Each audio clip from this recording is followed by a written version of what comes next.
सबसे पहले भारत भूमि तथा अवधूत को नमन करता हूँ। और मैं जो है आज 15 अगस्त के शुभ अवसर पर ग्राम बरदा और कमला जी के यहाँ आया हूँ। मैं मनोज अम्बेडकर एडवोकेट माटीगंज तहसील आजमगढ़, और जिसमें मैं एक समाज सेवी के रूप में काम करता हूँ। और एक वर्कर का यही काम है कि जो समाज को अच्छी दिशा दे सके, और चाहता हूँ कि जहाँ तक हो सके कि हमारे द्वारा लोगों में अच्छी एक जनता में एक अच्छा संदेश पहुँचे कि सही गलत को पहचाना जा सके। और हमने बहुत सुना कि हमारे बगल में ही हमारे कमला जी हैं, तमाम चीज़ें इनके बारे में हमने सुना, थाने से लेके तमाम जिले में जानकारी मिली कि ये समाज का चरित्र एक समतावादी चरित्र का निर्माण कर रहे हैं।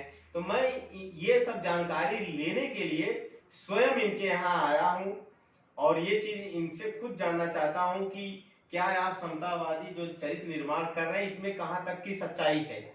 क्या आप जो जनता को सही संदेश दे रहे हैं, या अपने राजनीतिक कोई ऐसा जो भी प्रोपेगेंडा बना रहे हैं, क्या अपने सेल्फ के लिए बना रहे हैं, समाज में कुछ अच्छा भी हो रहा है। इन सब की जानकारी के लिए हमने एक विचार बनाया। समय तो निकालने का बहुत समय हो गया, लेकिन वो शुभ अवसर आ गया है। आज का दिन हमारे देश के लिए, हमारे देश की जनता के लिए बहुत ही महत्वपूर्ण है। इसलिए मैं चाहता हूं कि आप स्वयं इन चीजों पर प्रकाश डालें और हमें अपनी जो भी बातें हैं उनकी सही जानकारी दें। सवाल सर से पूछ रहा हूं। मैं पहला सवाल कर रहा हूं सर से, मेरी बातों का जो सही सूझबूझ से उत्तर दें। कमला जी, ये बताइए, आप जो समाज की बात करते हैं और आपकी कथनी करने में कितना अंतर है। पहले तो आप ये बताइए हमें कि ये जो समतावादी चरित्र का निर्माण जो कर रहे हैं ये क्या है, कैसे है। बहुत बहुत धन्यवाद मनोज अम्बेडकर जी, युवा अधिवक्ता। आप नौजवानों के प्रतिनिधि हैं और युवाओं से बात करने में मुझे बहुत अच्छा लगता है। तो आपने समतावादी चरित्र निर्माण के बारे में सवाल किया है। यह हमारे देश का एक बहुत ही ज्वलंत मुद्दा है, ज्वलंत सवाल है। हमारे देश में बहुत सारी समस्याएं हैं, लेकिन अगर उन सारी समस्याओं का एक विश्लेषण करने के बाद हम इस निष्कर्ष पर पहुंच सकते हैं कि सारी समस्याओं का जड़ है विषमतावादी चरित्र। और विषमतावादी चरित्र यानी भेदभावपूर्ण, गैर बराबरी, ऊंच नीच, जाति वर्ण भेदभाव, प्रांत भाषा, तमाम तरह के टुकड़ों में जो देश को बांटा गया है, यही है विषमता। और इसको ठीक करने के लिए हमको समतावादी चरित्र का निर्माण करना पड़ेगा। यह हमारे तमाम जो महान विचारक, चिंतक, मनीषी हुए हैं, जिनको हम जेसीबी कह सकते हैं।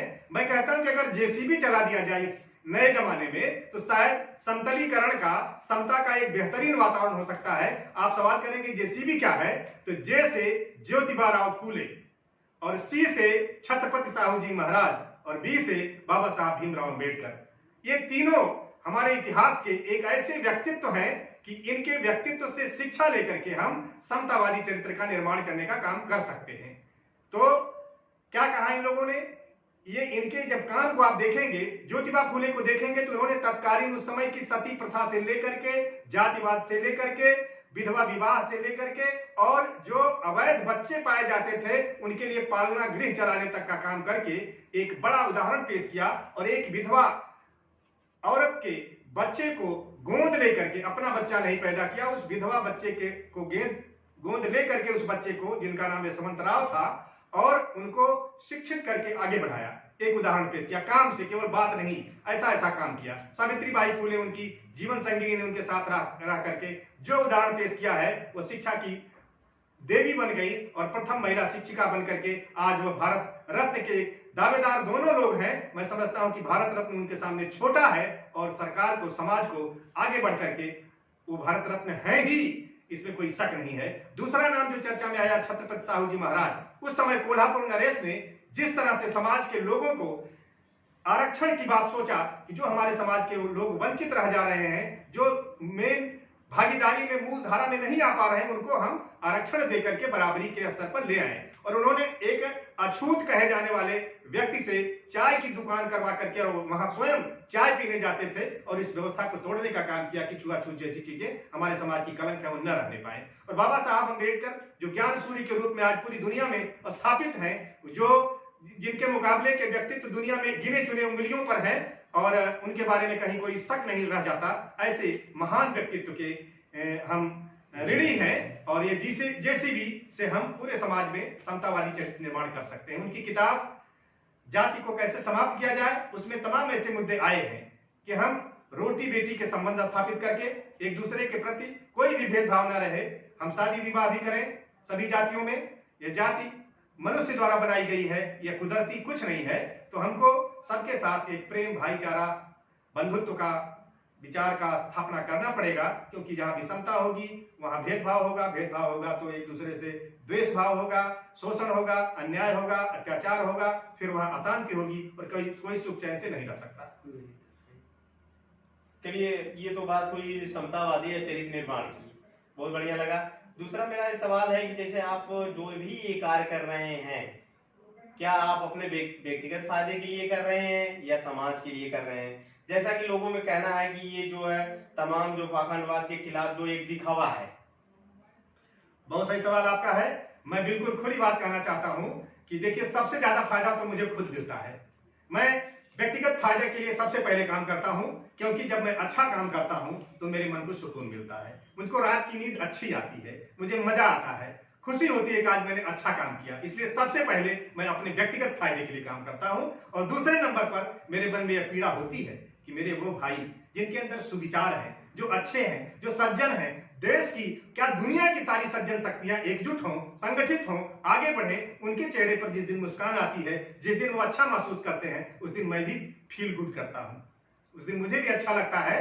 और मैं चाहता हूं कि दुनिया की सारी सज्जन शक्तियां जो तथागत को मानती हैं, जो समतावादी विचारधारा को मानती हैं, जो सब में भाईचारा देखती हैं, जो जिनके अंदर मोहब्बत है, जिनके अंदर प्यार है, जो नफरत से दूर एक प्यार का आलम पैदा करना चाहते हैं, पूरे समाज में मोहब्बत फैलाना चाहते हैं, मैं उन सब के लिए कहा जा सकता है कि मैं एक गिरोह या एक दल या एक विचारधारा, लेकिन वो विचारधारा सबके भले की विचारधारा है, इसलिए उसको मैं कहीं से सीमित और छोटा नहीं समझता हूं, मैं उसको व्यापक समझता हूं कि मैं उन सब की भलाई चाहता हूं जो मोहब्बत को फैलाना चाहते हैं और नफरत को रोकना चाहते हैं। जैसा कि आपने अभी बताया कि जो है मुझे व्यक्तिगत फायदा हो रहा, बहुत अच्छा लगा है, क्योंकि जो भी आदमी काम करता है और सबसे पहले उसका ही फायदा होना चाहिए। जैसा कि आप समाज में ये बात पाखंडवाद की किए हैं, लेकिन इससे कहीं ऐसा ना हो जो समाज को आप जोड़ के कहीं और कहीं भी ले जा सकते हैं समाज को, या फिर धोखा दे देंगे, उसमें आप प्रकाश। आपका ये सवाल बहुत अच्छा है। और पहले भी लोग सोचते थे कि शायद ये राजनीति में जाएंगे, ये चुनाव लड़ेंगे, एमपी एमएलए बनेंगे, बचपन से इस तरह की बात लोग सोचते रहे हैं। और मैं आपको बता दूं कि मेरी एक घोषणा है और मेरा कहना है कि अगर इस देश को सही में सही रास्ते पे ले जाना है, जो तथाकथित सवर्ण समाज है, ये समाज का सारा अपने हाथ में कैप्चर पहले भी किए थे, आज भी है और आगे भी कर सकते हैं। इसलिए मेरी व्यक्तिगत राय है सभी समतावादियों से कि खास तौर से चुनावी राजनीति में सवर्णों को, जिनको सेवा करना हो इस देश के लिए, वो 50 साल के लिए ये निश्चित कर लें कि वह कभी भी राजनीति में नहीं कूदेंगे, चुनाव नहीं लड़ेंगे, उनको चुनाव नहीं लड़ना चाहिए और मैं भी चुनाव नहीं लड़ूंगा।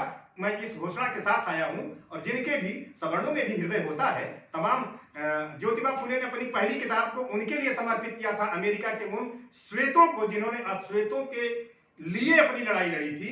तो मैं चाहता हूं कि जिनके अंदर हृदय है वो आए और अपने समाज में जो वंचित हैं उनके लिए लड़ाई लड़े, उनके साथ दें उनका और उनके साथ रहें, लेकिन स्वार्थ को पीछे कर दें। दान, मान और मतदान ये रोकना पड़ेगा उस समाज के उस वर्ग के लिए जिन लोगों ने इसको काफी हद तक हासिल किया है।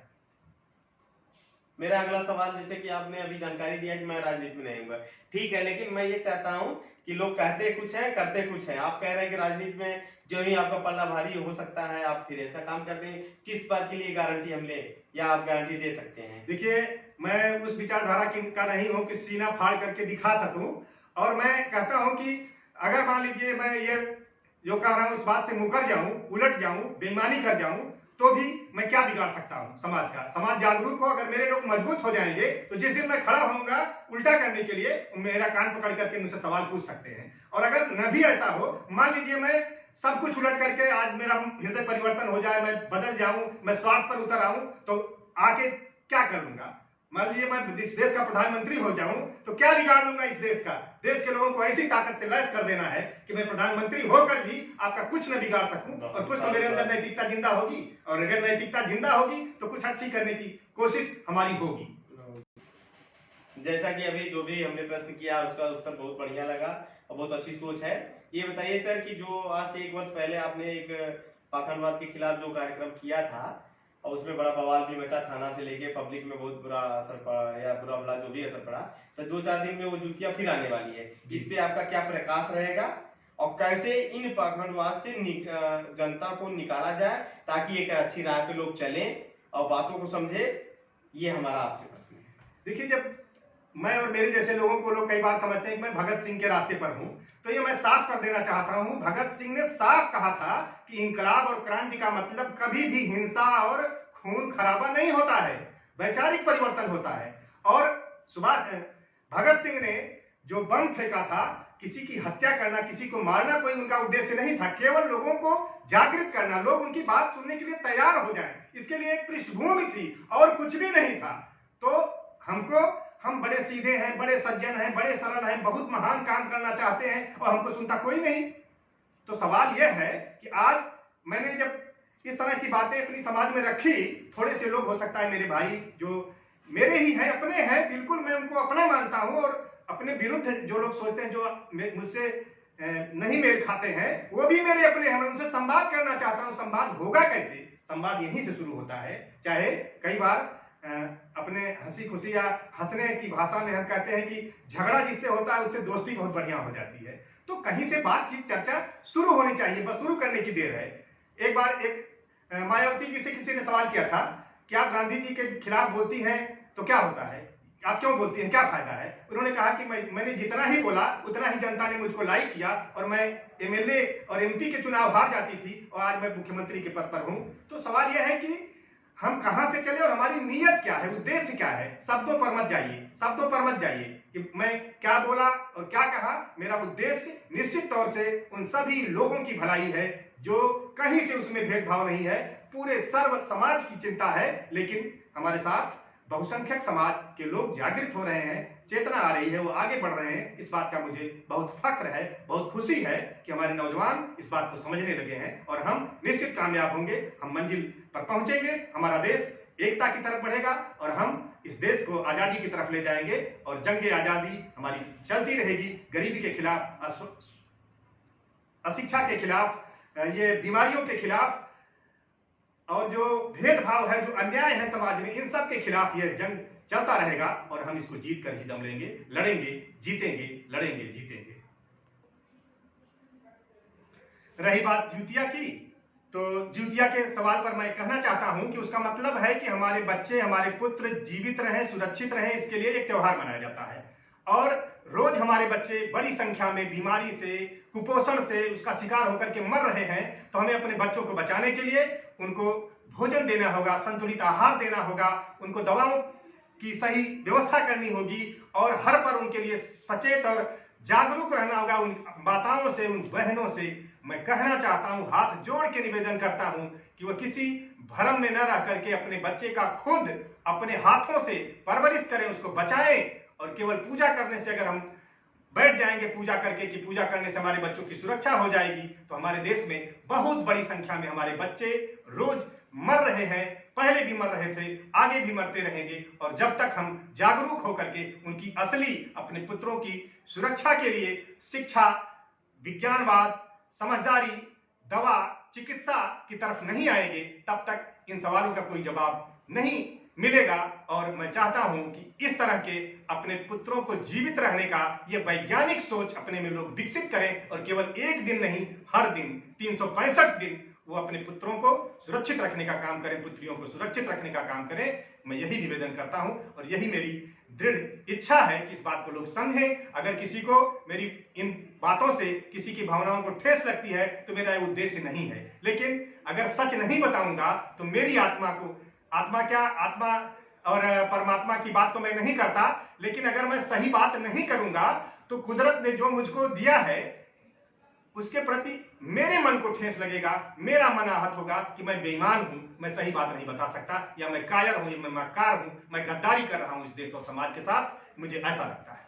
हमारा देश तो त्योहारों का देश है, साल भर कोई न कोई त्योहार चलता रहता है। इतनी पूजा पाठ की पूछिए मत। और ये पूजा पाठ हमारे हजारों साल से हमारे पुरखे करते आए हैं और बड़ी दुर्गति, बड़ी दुर्दशा थी। धीरे धीरे हम जैसे जैसे विज्ञान और समझदारी आगे बढ़ी है, थोड़ा सा हमने प्रगति किया है, अभी बहुत कुछ करने को बाकी है, लेकिन हम परंपरा के नाम पर एक बिल्कुल आंख मूंद करके टूट पड़ते हैं, चाहे फायदा हो नुकसान हो। हमने बहुत नुकसान उठाया है, बहुत भोगा है, भुगता है।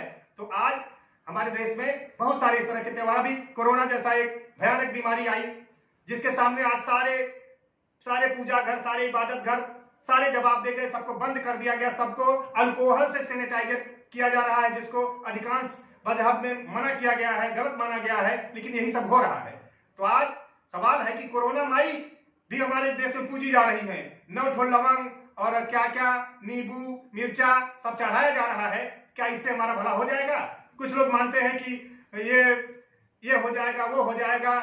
मैं ज्यादा बातें नहीं करना चाहता, बहुत सारे ऐसे मुद्दे हैं जिनको अगर कहूंगा तो हो सकता है कि बहुत सारे लोगों को तकलीफ हो जाएगी, कष्ट हो जाएगी, इसलिए मैं अपनी बात को संक्षेप में यही रोकने के लिए रोकना चाहूंगा कि कोरोना माई और दरवाजों पर नींबू मिर्चा और क्या क्या लटका देने से अगर हमारी सुरक्षा हो जाती, कलाइयों पर रक्षा बांध देने भर से अगर रक्षा हो जाती, तो शायद हमारे देश का कोई भी भाई न सेना में आज मारा जाता और न हमारे घरों में इस तरह से तबाही आती, न हमारे बच्चे मरते, न हमारी प्रसूति महिलाएं मरती, जो बच्चे को जन्म देने के लिए उसके पास खून की कमी हो जाती है और वह चली जाती है। जो सबसे ज्यादा पूजा पाठ करती हैं उनकी यह हालत है। लोग अपने पतियों की पूजा करती हैं, लेकिन मैंने पतियों को कभी भी अपनी पत्नियों के लिए पूजा और उपवास व्रत करते हुए नहीं देखा है। ये एक सवाल है, जबरदस्त सवाल है, और समतावादी चरित्र निर्माण में इन चीजों की जगह सवाल उठते हैं। उन सवालों का जवाब सवाल दर सवाल है। मुझे जवाब चाहिए, आपसे जवाब चाहिए।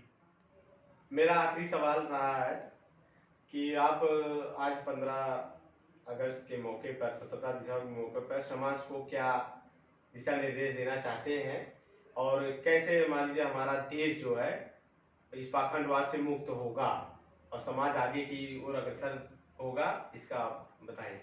देखिए, लोग मानसिक गुलामी से बुरी तरह से ग्रस्त हैं, लेकिन इस बात का लोगों को आभास नहीं है। तो हमको सबसे ज्यादा मेहनत इसी बात पर करनी है, उनको ये एहसास कराना कि गुलाम हैं, और जिस दिन समझ में आ जाएगा कि हम गुलाम हैं, उस दिन गुलाम अपनी जंजीरों को तोड़ करके खुद फेंक देगा।